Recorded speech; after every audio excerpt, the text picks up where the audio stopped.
Imagine this. You're sitting across from someone who once shattered your world. The room is silent except for the quiet hum of a ceiling fan, monotonous, like the excuses you've heard before. Their eyes plead, not with tears, but with something colder, expectation, as if the mere passage of time has earned them redemption. They speak, a trembling voice, a confession, perhaps, or just a performance, scripted by guilt and rehearsed in solitude. They say they've changed. They say they're sorry.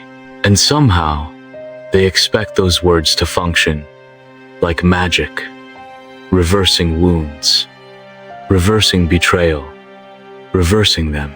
But something inside you recoils. Not out of anger, no. That would be easier to understand. It's something deeper. An ancient whisper inside your psyche that says, not again, not this time. Because you remember the first time, the moment the knife entered, not between your ribs, but behind your trust. It wasn't just betrayal, it was annihilation. A part of you died back then. And now, here they are, extending a hand from the ruins they left, hoping you'll lift them back into the kingdom of your trust. The world teaches forgiveness. Religions exalt it. Philosophers wrestle with it. Therapists recommend it. Everyone deserves a second chance. They say, like it's some universal law. But here you are, faced with a very real, very broken person, and the idea that maybe, just maybe, they don't deserve to return. And so, you freeze. Not because you're uncertain, but because you are. Is it wrong to withhold forgiveness? Is it cruel to deny redemption? Or is it simply just somewhere between compassion and self-respect lies a shadowy line? And most people are too afraid to admit that sometimes crossing that line means sacrificing your dignity on the altar of being the bigger person. But what if being the bigger person is just another form of spiritual masochism? You see, the paradox is this. To offer someone a second chance is to gamble with the fragments of your soul they didn't destroy the first time. We're told that everyone can change, that time heals, that people grow. But what they don't tell you is the cost of believing that too many times. They don't talk about the emotional erosion that occurs when you keep planting seeds in poisoned soil. Imagine the prisoner who begs for freedom not because he's innocent, but because he's tired of his cell. Imagine the addict who weeps in detox, not because he wants sobriety, but because he wants the pain to stop. Imagine the liar who apologizes not because they found truth, but because they fear exposure. Is that change or strategy? You've heard it before. People deserve second chances because we all make mistakes. But let's challenge that. Yes, we all make mistakes, but are all mistakes equal? Is the drunk driver's mistake the same as the cold, calculated betrayal of a loved one? Is the one-time lapse of judgment equal to a repeated pattern of manipulation, gaslighting, or abuse? Should the same grace be given to the one who stumbled once as to the one who chose to destroy again and again, knowing the damage they'd cause? These aren't just philosophical inquiries. These are survival questions, questions of self-preservation, boundaries, and the limits of empathy. And yet, we're told to forgive, to forget, to let people return. Why? Because it's the right thing to do. Because karma will reward us. Because we might need a second chance someday too. But here's the uncomfortable truth. Sometimes, your forgiveness isn't healing. It's enabling. Sometimes, your second chance is their license to harm again. And here lies the ultimate tension. Are you a bad person for closing the door? Or are you finally becoming whole by keeping it shut? Because what if justice, in its most intimate form, is not about punishment or vengeance, but about choosing to protect the parts of you still worth saving? We rarely speak of the morality of denial, of choosing to say no, But maybe the most sacred form of love is the love we reserve for ourselves, the kind that refuses to be shattered twice by the same hand. So now, imagine this. You stand up, you look into their eyes, and instead of collapsing into that familiar cycle, you say what your wounded inner voice has longed to scream. You don't get to come back. Not out of hate, not out of bitterness, but out of clarity, out of truth, out of the understanding that not everyone deserves a second chance. The world won't applaud you. Some might call you heartless, but you'll walk away lighter, quieter, and somewhere deep within, something will finally begin to heal. But why does this dilemma even exist? What inside us makes it so hard to say no to those who hurt us? Why do we wrestle with guilt when all we seek is freedom? To answer that, we must peel back layers of the psyche, wander into the labyrinth of human conditioning, morality, and identity. Let's go deeper. There's something we rarely question because it's been stitched into the lining of our conscience. The belief that forgiving others is the ultimate sign of growth. But what if that belief is a lie? Not a conscious one, but something far more insidious, a moral hallucination inherited from the ghosts of our upbringing. Imagine this. You're a child again. You're told, good people forgive. Good people give second chances. Not by villains, but by the very people who loved you. You absorb this, not as advice, but as identity. To not forgive meant being bad, cold, broken, unloving. Carl Jung once said, people will do anything, no matter how absurd, to avoid facing their own soul. But what if society engineered us to avoid not our soul, but our spine? Philosophers like Schopenhauer and Nietzsche saw this long before we had the vocabulary for trauma.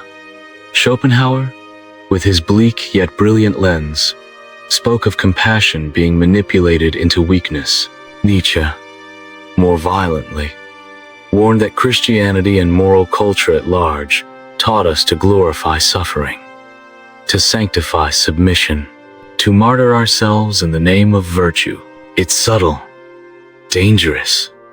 It's why we sometimes forgive the unforgivable, not because we've healed, but because we've been trained to believe that not doing so makes us unworthy.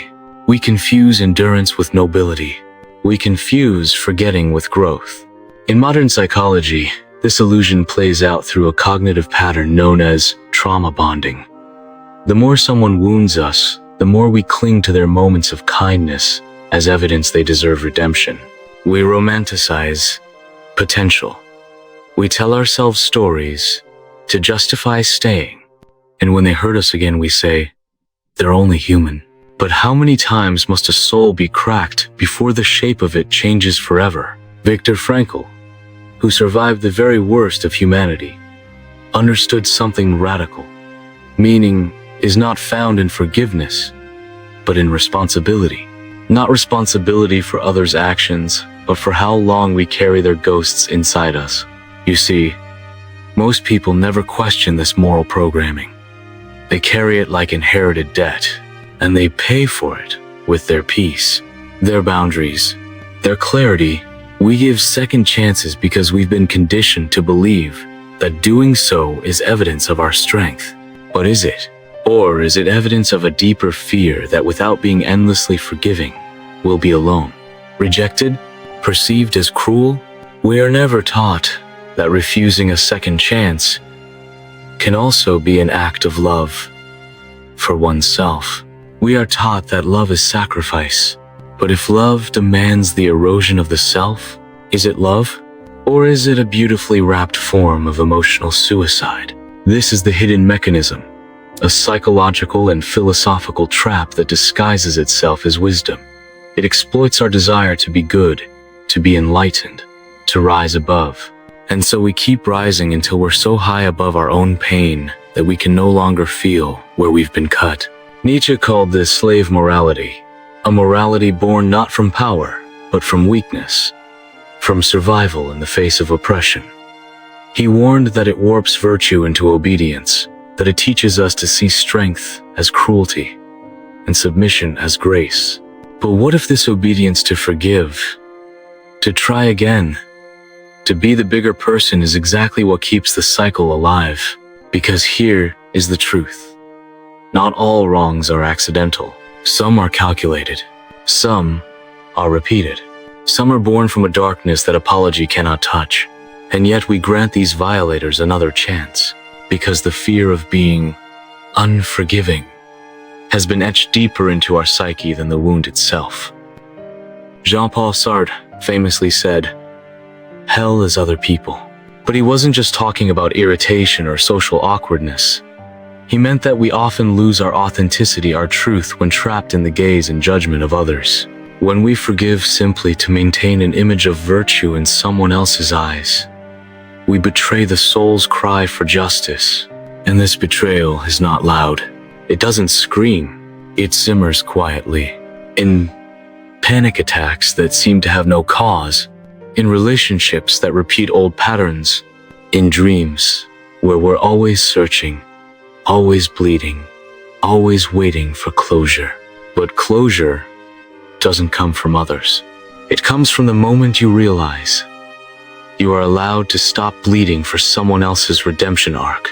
It comes from realizing that there is no moral obligation to reopen a door someone chose to burn. Still, this realization is terrifying, because if forgiveness isn't always the answer, then what is? That's the haunting space we now enter. A space where consequences, not compassion, may be the truest path forward. But before we explore that, ask yourself this: if your heart were a kingdom, how many enemies have you let back in under the disguise of peace? And how many times did they leave it burning? You didn't see it happen, not at first. It began quietly when you silenced your intuition for the sake of peace. When you let that old friend back in because they seemed sorry. When you said yes, even though your bones whispered no. That's how the corrosion started. The unseen consequence of giving someone a second chance they didn't earn is that you fracture yourself in the process. And like a hairline crack in glass, it doesn't shatter all at once. It spiders outward, slowly, invisibly, until one day, you look at yourself and realize something is missing. Some edge, some fire, some trust in your own judgment. What no one tells you is that every unworthy second chance is a trade, their relief for your erosion. Neuroscience supports this quiet collapse. The brain, in its brilliance, creates associative maps, patterns it relies on to predict the future. When someone hurts you, the amygdala stores that memory with red flags and cortisol spikes. But when you override that with forgiveness, especially if the harm repeats, you teach your nervous system to distrust its own alarm bells. This rewires your survival system. You no longer know what danger feels like, because you've normalized it. And so the next betrayal doesn't even shock you. It just confirms something you already feared.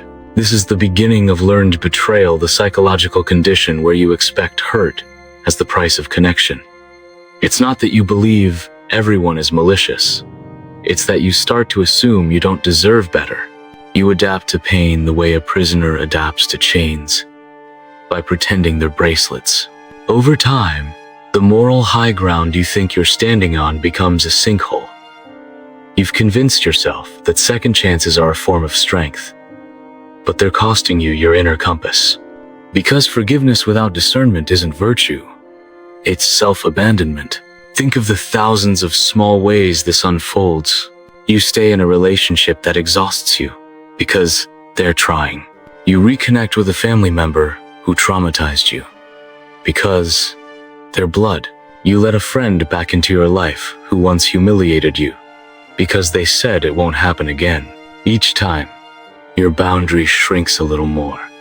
Each time, your sense of self becomes more porous, more breakable, and eventually, You begin to lose trust, not just in others, but in yourself. Cognitive dissonance kicks in. Your brain can't reconcile the contradiction. This person hurt me, but I'm still letting them in. So instead of confronting the truth, your mind rewrites the narrative to justify your decision. They didn't mean it. I'm being too sensitive. Maybe I misunderstood. You gaslight yourself in their defense. This is how generational trauma survives, through quiet second chances and suppressed intuition. What feels like forgiveness is often just inherited fear. Fear of being alone. Fear of judgment. Fear of becoming the villain in someone else's story. Culture reinforces this erosion. Movies love a redemption arc. Literature thrives on reconciliations. Social media lionizes forgiveness posts that go viral. She took back her cheating husband, and now they're stronger than ever. But no one shows the night she sat in the dark, wondering if her love would ever feel safe again. No one films the years she spent doubting her worth, because pain without resolution is not palatable. So society edits it out, but you live it, and eventually, it shapes your reality. You become slower to react. You tolerate more than you should. You start believing that suffering is part of love.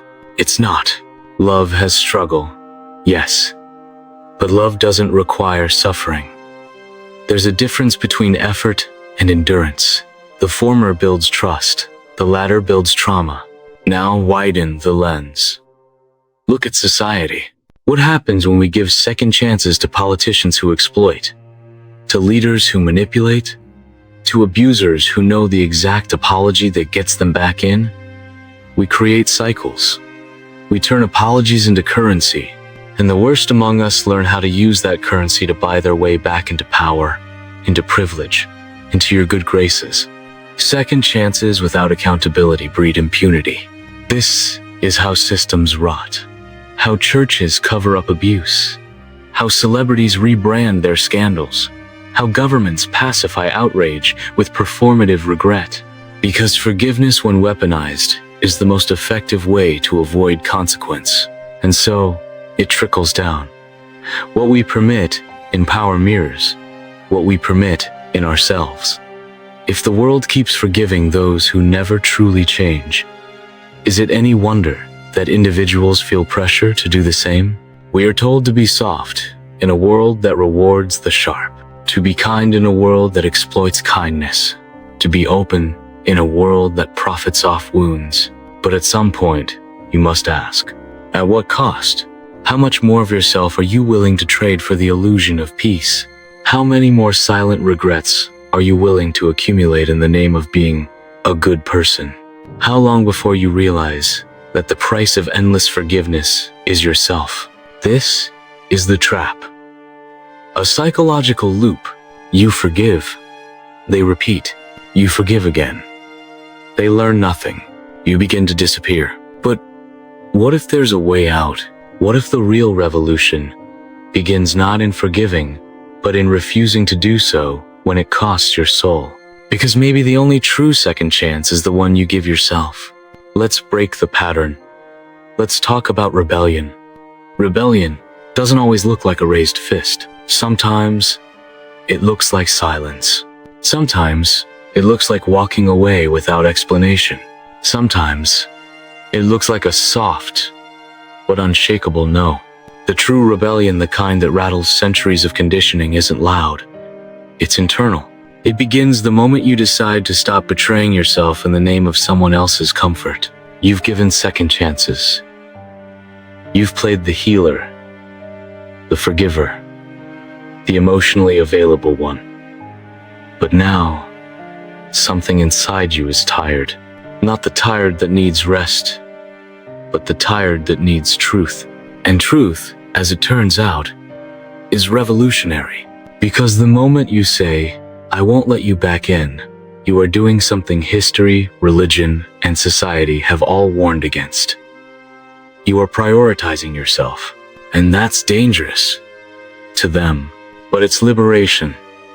To you, you've been told that withholding a second chance makes you bitter, cold, unforgiving. But maybe, just maybe, it means you're finally healing, finally discerning, finally rebelling against a culture that taught you to ignore your own pain in favor of someone else's redemption arc. You are not the gatekeeper of anyone else's transformation. You are not responsible for their growth. You are not obligated to participate in the drama of their delayed enlightenment. You can love someone and still never speak to them again. That sentence is a quiet revolution. It means your boundaries are not punishments, they are definitions. They define where you end and another begins. And sometimes, the people who demand a second chance are the very ones who never truly respected that boundary in the first place. But how do you break free from this cycle? First, reframe your identity. You are not cruel for refusing. You are not hard-hearted for walking away. You are sovereign. You are awake. You are aware of what it costs to re-enter a fire that has already burned you. Viktor Frankl once wrote, "When we are no longer able to change a situation, we are challenged to change ourselves." But what if the inverse is also true? What if the refusal to change ourselves just to make others comfortable is the real form of growth? You don't have to become colder. You have to become clearer. Second, recognize the manipulation hidden in apology. Not all apologies are created equal. Some are genuine. Some are rehearsed. Some are desperate. Others are strategic. A real apology includes change.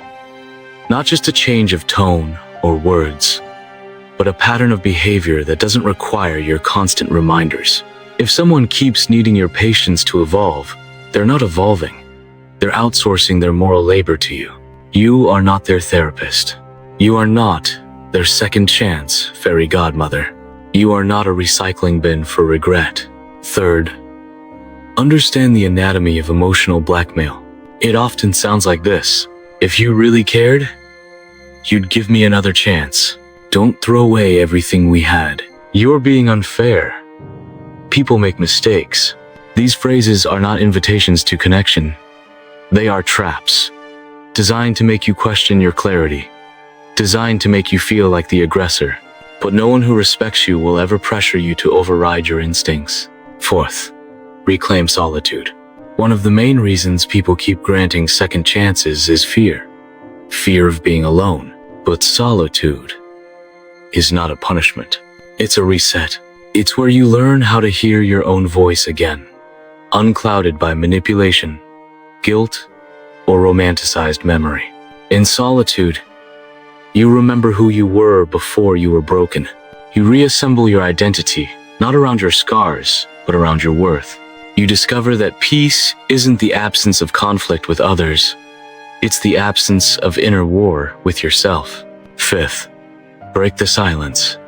Not for them, for you. Speak the truth you once swallowed. Write the letter you'll never send. Say the thing you never dared to say. Name the wound. Name the betrayal. Name the moment you decided no more. Because naming is power. And when you name your pain, you remove its mask. You turn it from shadow into shape, from fear into form, from curse into clarity. Remember the stories you were told: the prodigal son, the reformed villain, the broken friend who returns humble and changed. But those stories were written for drama, not for healing. They prioritize closure over consequence. They elevate redemption over responsibility. They romanticize the idea that people deserve to return just because they want to. You are not obligated to offer your life as the set where someone else performs their transformation. You are the author now. You decide which characters return. You choose who gets rewritten and who remains in the past. Rebellion isn't revenge. It isn't cruelty. It's clarity enforced with love for yourself. You don't need permission to protect your peace. You don't need a justification to close a door. You don't need to explain why you won't entertain ghosts anymore. You are not heartless for saying no. You are whole. And whole people don't entertain half-hearted returns. Now, stand in that wholeness. Because what comes next is the final truth. The truth that makes all of this make sense. The truth that dissolves the guilt, the confusion, the need to explain. Let's uncover the ultimate realization, the deepest layer of this rebellion. You've walked through fire, not once, but many times, each time, holding out the naive hope that this time, it might warm you instead of burn you. You've offered second chances like lifelines, believing in the power of redemption, the poetry of human change. But now, standing at the end of that long road, scorched and awake, you're finally ready to ask the forbidden question. What if the ultimate truth isn't that people can change, but that you were never meant to wait for them to? Because here's the truth no one dares to speak. Closure is a myth. Redemption is rare. And some people are not characters in a healing narrative. They are agents of your destruction. And still, you tried. You tried because love taught you to believe. Because kindness became your compass. Because you mistook loyalty for virtue and hope for wisdom. But now, the fog lifts. Now, you see with painful clarity. You were never meant to be the redeemer in someone else's story. You were never meant to be the one who holds the door open while they figure out whether or not they value your existence. You were meant to evolve, alone if necessary. The final, most powerful realization is this. Not everyone deserves a second chance because not everyone deserves access to your evolution. You are not the same person you were when they hurt you. You are not standing in the same place. You've grown. You've bled. You've endured. You've climbed out of emotional trenches they'll never even acknowledge.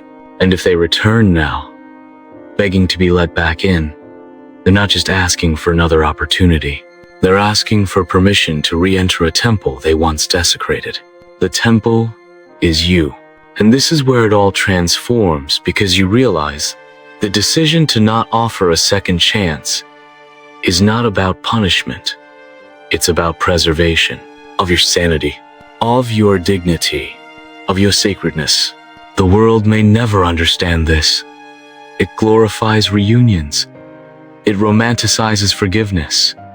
It calls you cold for letting go, even after you've been burned beyond recognition. But truth doesn't require consensus. It only requires recognition. You are not hard to love. You are simply asking to be loved correctly. And those who couldn't do that, those who mocked your boundaries, who twisted your empathy, who treated your soul like a sandbox for their lessons, they forfeited the right to a second chance. Let them tell their stories. Let them paint themselves as reformed.